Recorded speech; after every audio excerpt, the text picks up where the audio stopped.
నమస్కారం SS9 news కి స్వాగతం. ముందుగా ముఖ్యాంశాలు. జగన్ పార్టీ కాంగ్రెస్ పార్టీ వేర్వేరు కాదు. వైసీపీ వ్యతిరేక ఓటును కాంగ్రెస్ కు మళ్లించే ప్రయత్నం జరుగుతోంది. ప్రధాని మోదీ వెల్లడి. తెలంగాణ గవర్నర్ తమిళిసై రాజీనామా.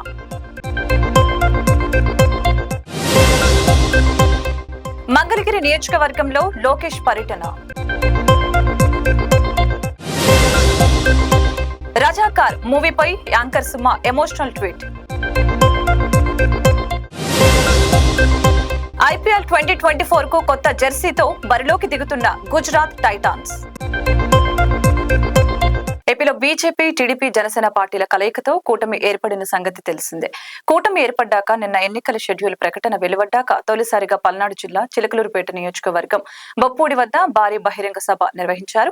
ప్రధాని నరేంద్ర మోదీ ఈ సభకు హాజరవడంతో అత్యంత ప్రాముఖ్యత ఏర్పడింది.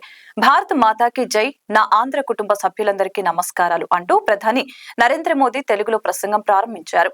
మీ అభిమానానికి నేను కృతజ్ఞతలు తెలుపుకుంటున్నాను అంటూ భారీగా తరలివచ్చిన జన సందోహాన్ని చూసి ఉత్సాహవంతంగా ప్రసంగించారు. కేంద్రంలో తమ విజయంపై ఎలాంటి సందేహాలు లేవని, ఈసారి 400 సీట్లను టార్గెట్ తో పెట్టుకున్నట్లు తెలియజేశారు. ఏపీలోనూ టీడీపీ, జనసేన కలిసి రావడంతో ఎన్డీఏ కూటమి రాష్ట్రంలోనూ విజయబేరి మోగిస్తుందని ప్రధాని మోదీ ధీమా వ్యక్తం చేశారు. आंध्र के मेरे प्यारे भाइयों बहनों, आप ये गलती कभी मत करना कि आंध्र में जगन की पार्टी और कांग्रेस पार्टी अलग है. ये दोनों एक ही है. एक परिवार के लोग ही दोनों पार्टी चला रहे हैं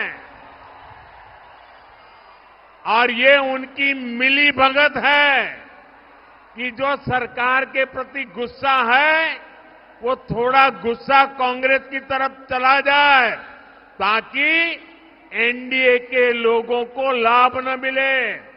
तो ये दोनों की चालाकी है. ये दोनों एक ही चट्टे बट्टे के आजू बाजू है. कोई गलती मत करना. తెలంగాణ గవర్నర్ తమిళిసై సౌందరరాజన్ రాజీనామా చేశారు. సోమవారం ఉదయం తమిళిసై తన పదవికి రాజీనామా చేస్తున్నట్లు ప్రకటించారు. పుదుచ్చేరి లెఫ్టినెంట్ గవర్నర్ బాధ్యతల నుంచి కూడా తప్పుకుంటున్నట్లు వెల్లడించారు. ఈ మేరకు తెలంగాణ గవర్నర్ ఆఫీస్ నుంచి అధికారికంగా ప్రకటన వెలువడింది. లోక్సభ ఎన్నికల నేపథ్యంలో తమిళిసై రాజీనామా సంచలనంగా మారింది. లోక్సభ ఎన్నికల బరిలో తమిళిసై నిలబడతారని కొంతకాలంగా ప్రచారం జరుగుతోంది. అయితే అలాంటిదేమీ లేదని గతంలో స్పష్టం చేసిన తమిళిసై ప్రస్తుతం తన పదవికి రాజీనామా చేయడంతో లోక్సభ ఎన్నికల్లో పోటీ చేయడం ఖాయమని తేలిపోయింది. తమిళనాడు నుంచి తమిళిసై లోక్సభ బరిలో దిగుతున్నట్లు తెలుస్తోంది. మంగళగిరిని అభివృద్ధికి కేర్ ఆఫ్ అడ్రస్ గా మార్చడమే లక్ష్యమని, రాబోయే ఎన్నికల్లో తనకు అవకాశం ఇస్తే అన్ని వర్గాల ప్రజలకు అందుబాటులో ఉండి సేవలు అందిస్తానని టీడీపీ జాతీయ ప్రధాన కార్యదర్శి నారా లోకేష్ పేర్కొన్నారు. మంగళగిరి నియోజకవర్గంలోని పలువురు తటస్థ ప్రముఖులని లోకేష్ నేడు మర్యాద పూర్వకంగా కలుసుకున్నారు. లోకేష్ తొలుత మంగళగిరి 8వ వార్డుకు చెందిన ప్రముఖుడు అందే వెంకన్న నివాసానికి వెళ్లారు. అక్కడ లోకేష్ కు వెంకన్న కుటుంబ సభ్యులు సాదరంగా స్వాగతం పలికారు. వైసీపీ నేతల దాడులు, వేధింపుల కారణంగా అబ్దుల్ సలాం, మిస్బా, ఇబ్రహీం లాంటి ఎంతో మంది అమాయకులు ప్రాణాలు కోల్పోయారని తెలియజేశారు. చంద్రబాబు నేతృత్వంలో ప్రజాప్రభుత్వం ఏర్పాటైన వెంటనే అమరావతి నిర్మాణ పనుల్ని జెట్ స్పీడ్ తో పరుగులు తీస్తారని చెప్పారు. ఒకే రాష్ట్రం, ఒకే రాజధాని, అది అమరావతి. పరిపాలన ఒకే దగ్గర ఉంటుంది. అభివృద్ధి వికేంద్రీకరణ అనేది జరుగుతుంది. గతంలో కూడా చూసాం. కియా మోటార్స్ అనంతపూర్ తీసుకొచ్చాం. సెల్ ఫోన్ తయారు చేసే పరిశ్రమలు చిత్తూరుకి తీసుకెళ్ళాం. ఫిషరీస్ పెద్ద ఎత్తున ఈస్ట్ వెస్ట్ గోదావరికి తీసుకెళ్ళాం. ఇంకో పక్కన ఐటీ కంపెనీలు విశాఖపట్నం తీసుకెళ్ళాం. We will continue that work. అభివృద్ధి వికేంద్రీకరణ అనేది జరుగుతుంది. దాంట్లో ఎలాంటి సందేహం లేదు. బట్ పరిపాలన సౌలభ్యం కోసం రాజధాని ఒకటే ఉండాలి, అది అమరావతి. సాగిపోయిన పనులన్నీ మళ్ళీ మేము ప్రారంభిస్తాం. రోడ్ల సమస్య ఉంది, ఇవన్నీ అనేక ఇబ్బందులు మనం ఎదుర్కొంటాం. మంగళగిరి ఎక్కడ లేని పరిస్థితి. సో మీరందరూ గర్వపడే విధంగా మంగళగిరి నియోజకవర్గ అభివృద్ధి, ఇక్కడ పెద్ద ఎత్తున పెట్టుబడులు తీసుకురావాలి. ఇక్కడ మంగళగిరికి న్యాచురల్ గా వచ్చేది గోల్డ్, పెద్ద ఎత్తున ఉద్యోగాలు వస్తాయి. డిజైనింగ్ దగ్గర నుంచి ప్రొడక్షన్ వరకు ఇక్కడ ఎంతమంది అవకాశం ఉంటుంది. సో ఎక్కువ మందికి ఉద్యోగాలు ఉపాధి కల్పించాలనేది మేము ఒక లక్ష్యంగా పెట్టుకున్నాం. 5 సంవత్సరాల్లో ఈ ప్రభుత్వం చేసిన తప్పుడు నిర్ణయాల వల్ల మన 5 సంవత్సరాలు ఎందుకు వెళ్తాం, 30 సంవత్సరాలు మన బ్రాండ్ కూడా పోయింది. పెట్టుబడులు పెట్టేదానికి ఎవరు సిద్ధంగా లేరు. ఇదా పిల్లలకి స్థానికంగానే ఉద్యోగాలు కల్పించగలుగుతామని ఈ సభాముఖంగా తెలుపుకుంటూ థ్యాంక్ యూ. జై హింద్, జై తెలుగుదేశం. నిన్న జరిగిన ఎన్డీఏ మీటింగ్ లో ప్రధాని మోదీ, పవన్ కళ్యాణ్, చంద్రబాబు కలిసి నిర్వహించిన మొట్టమొదటి సభ విజయవంతమైనందుకు సంతోషంగా ఉందని నాదెండ్ల మనోహర్ ప్రెస్ మీట్ లో మాట్లాడారు. సభ ఏర్పాట్లను చేసుకున్నాక మోడీ గారి పట్ల, నాయకుల పట్ల భద్రతా బలగాలు సరిగా ఇవ్వకపోవటం, ప్రభుత్వం నుంచి సెక్యూరిటీ క్రమంగా లేకపోవటం బాధ కలిగించిందని ఆవేదన వ్యక్తం చేశారు. నిన్న మీరు చూసిన సభలో చాలా వరకు కొన్ని ఇబ్బందులు దేని వలన కలిగిందని మేము కూడా రాత్రి నుంచి విశ్లేషించుకుంటే ఇది కేవలం పోలీసుల వైఫల్యం, అందులో ఏమాత్రం డౌట్ లేదు. మేము అనేక సందర్భాల్లో అక్కడ స్థానికంగా ఉన్న సెక్యూరిటీ మెజర్స్ పైన, మా కోఆర్డినేషన్లో జరుగుతున్న కొన్ని అంశాలపైన మా నాయకులు అక్కడున్న పోలీసు అధికారుల దృష్టికి తీసుకెళ్ళినా కూడా అసలు ఊహించని విధంగా వాళ్ళు ప్రవర్తించుకుంటూ వెళ్ళారు. అసలు నేను మొట్టమొదటిసారి చూస్తున్నాను ప్రధానమంత్రి గారి సభకి పాసులు బ్లాంక్గా ఇచ్చారు, పేర్లు లేవు, ఫోటోలు లేవు. అసలు జిల్లా కలెక్టరు, ఒక జిల్లా ఎస్పీ ఏ విధంగా అట్లా సంతకాలు చేసి పాసులు ఇచ్చారనేది ఈరోజు జనసేన పార్టీ నుంచి మేము ప్రశ్నిస్తున్నాం. ఈ చాలా సీరియస్గా తీసుకోవాల్సిన అంశాలు. దేనికోసం వీళ్ళు ఈ విధంగా ఇంత రెక్లెస్గా బిహేవ్ చేశారు? ఎందుకు ప్రధానమంత్రి స్థాయి వ్యక్తి వచ్చి మనకి సభ నిర్వహించుకుంటున్నప్పుడు తీసుకోవాల్సిన జాగ్రత్తలు, ఎందుకంటే పెరిమీటర్ అంతా వీళ్ళ కంట్రోల్లో ఉంటుంది. పెరిమీటర్ మన స్థానిక పోలీసుల కంట్రోల్లో ఉన్నప్పుడు ఎందుకు ఈ విధంగా వాళ్ళు పూర్తి స్థాయిలో ఇటువంటి ఒకేషన్కి వాళ్ళు గేరప్ అవ్వలేకపోయారనేది తప్పకుండా దీనిపైన ఎంక్వైరీ జరగాలి. ఈరోజు సాయంత్రం 4ంటికి ఎలక్షన్ కమిషన్కి దీనిపైన కంప్లైంట్ ఇవ్వబోతున్నాం. తప్పకుండా ఎవరైతే అధికారులు దీంట్లో నిర్లక్ష్యంగా వ్యవహరించారో వారిపైన తప్పకుండా చర్యలు ఉంటాయి రాబోయే రోజుల్లో అనేది నాకైతే చాలా బలంగా నేను కోరుకుంటున్నాను. రాష్ట్ర ప్రధాన ఎన్నికల అధికారి ముఖేష్ కుమార్ మీనా వెలగపూడి సచివాలయం నుంచి జిల్లా ఎన్నికల అధికారులతో వీడియో కాన్ఫరెన్స్ నిర్వహించారు. ఎన్నికల నియమావళి అమల్లోకి వచ్చిన నేపథ్యంలో అధికారులకు కీలక ఆదేశాలు జారీ చేశారు. ఏపీలోని ప్రభుత్వ కార్యాలయాలు, బహిరంగ ప్రదేశాల్లో రాజకీయ ప్రకటనలతో ఉన్న హోర్డింగ్స్ ను, పోస్టర్లను, కటౌట్లను తొలగించాలని మీనా తెలిపారు. ఈ రోజు నుంచి ఎలక్షన్ అనౌన్స్ అయిన తర్వాత ఎంసీసీ ఎన్ఫోర్స్మెంట్కి వస్తుంది. నో ఎంసీసీ కింద కొన్ని మేజర్ ఇష్యూస్ ఉన్నాయి. మేజర్ ఇష్యూస్ అంటే ఇప్పుడు ఈరోజు మార్నింగ్ కూడా అందరు కలెక్టర్స్, ఎస్పీస్తో వీసీ తీసుకోవడం జరిగింది. సిఎస్ గారు కూడా డిఫరెంట్ డిపార్ట్మెంట్స్ కూడా దాంట్లో పార్టిసిపేట్ చేశారు. గవర్నమెంట్ ప్రాపర్టీస్ నుంచి విదిన్ 24 hours, అంటే ఈరోజు విదిన్ 24 hours గవర్నమెంట్ ప్రాపర్టీస్ నుంచి all posters, cutouts, hoardings, banners, political related everything has to be removed. So ఆ ఇన్స్ట్రక్షన్ కలెక్టర్స్కి, ఎస్పీస్కి మార్నింగ్ ఇవ్వడం జరిగింది. దీంతోపాటు పబ్లిక్ ప్లేసెస్ అంటే bus stand, bridges, road margins, electricity poles, telephone poles ఇట్లాంటివి ఉన్నాయి. విదిన్ 48 hours అక్కడ అన్ఆథరైజ్డ్ పొలిటికల్ అడ్వర్టైజ్మెంట్ అంటే అంతా తీసేయాలి విదిన్ 48 hours ఈ రోజు నుంచి.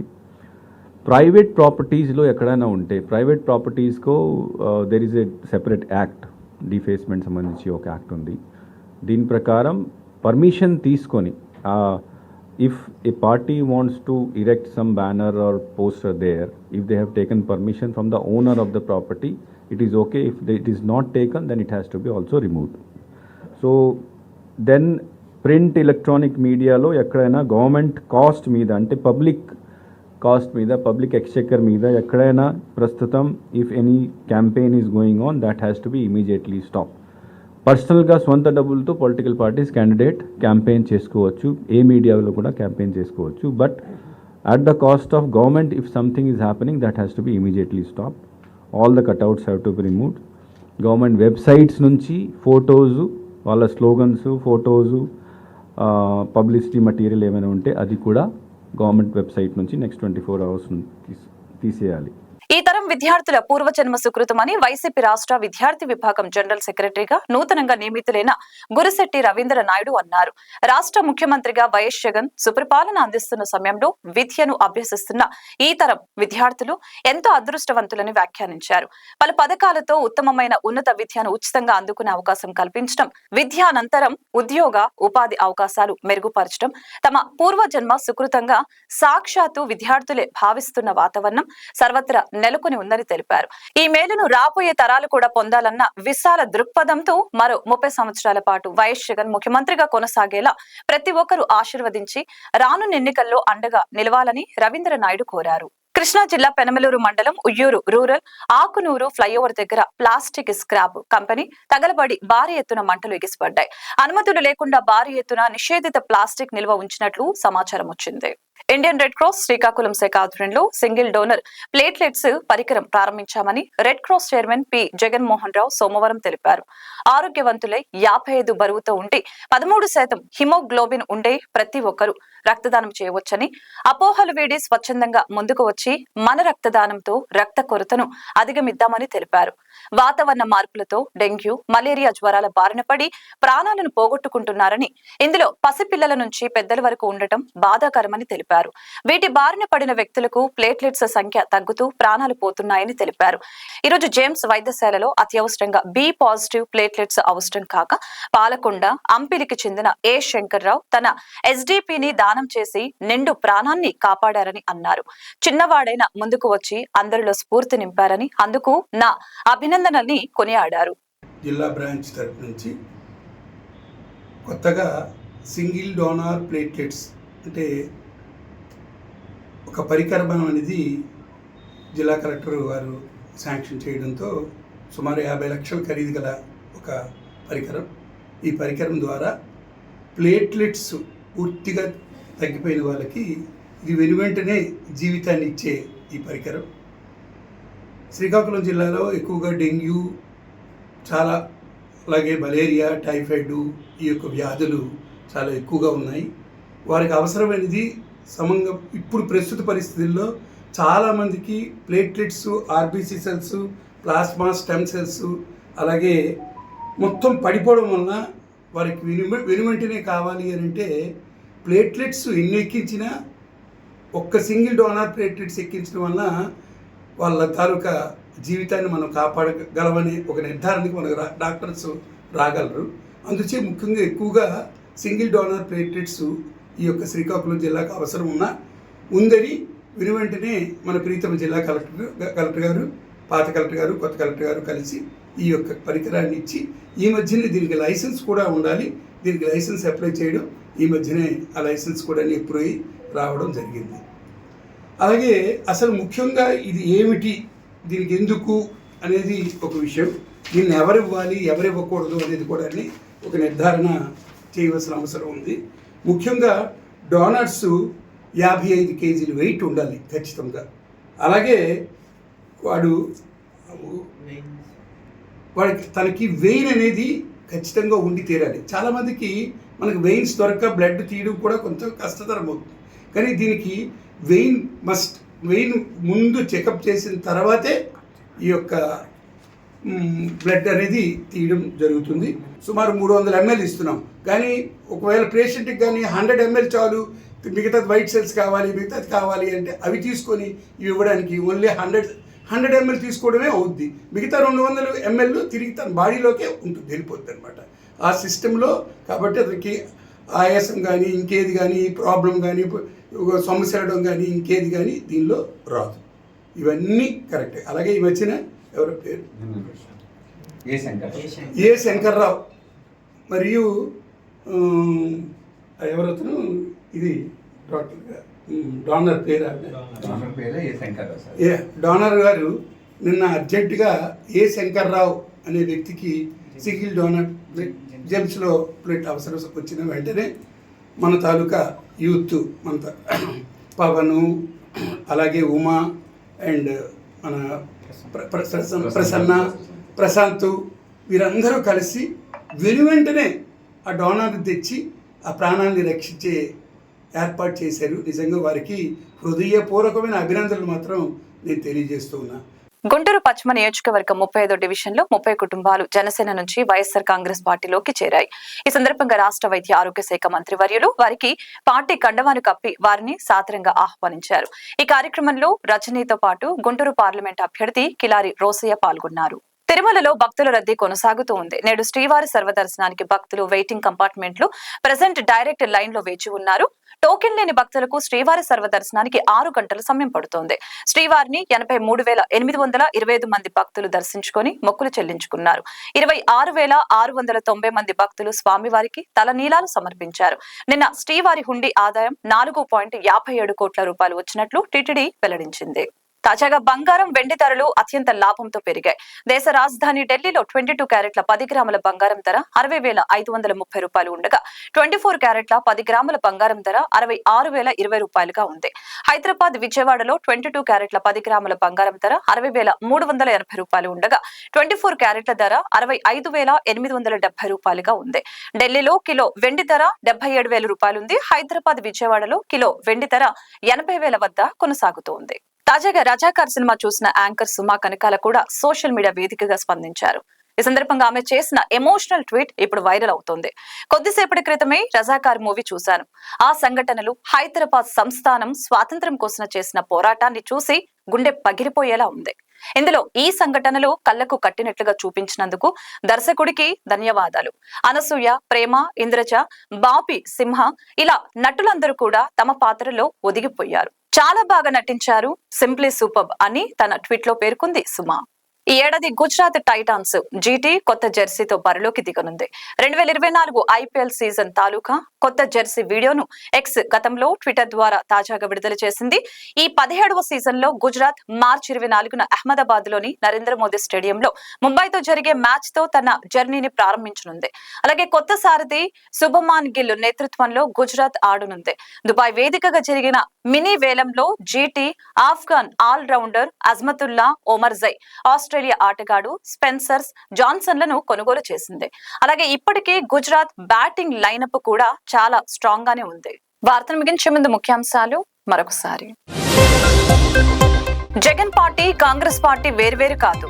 వైసీపీ వ్యతిరేక ఓటును కాంగ్రెస్ కు మళ్లించే ప్రయత్నం జరుగుతోంది. ప్రధాని మోదీ వెల్లడి. తెలంగాణ గవర్నర్ తమిళిసై రాజీనామా.